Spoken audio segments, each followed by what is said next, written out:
السلام علیکم ورحمۃ اللہ وبرکاتہ۔ سونے کی اینٹ۔ ایک پارسا کو سونے کی اینٹ کہیں سے مل گئی۔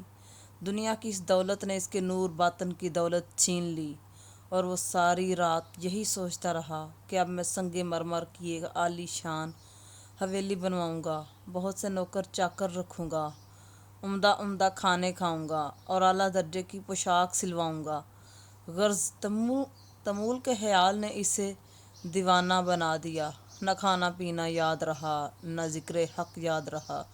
صبح کو اسی خیال میں مست جنگل میں نکل گیا۔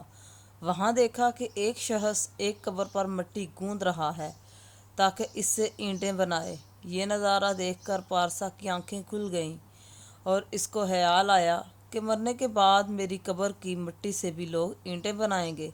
عالی شان مکان، اعلیٰ لباس، عمدہ کھانے، سب یہیں کے یہیں دھرے رہ جائیں گے۔ اس لیے سونے کی اینٹ سے دل لگانا بیکار ہے۔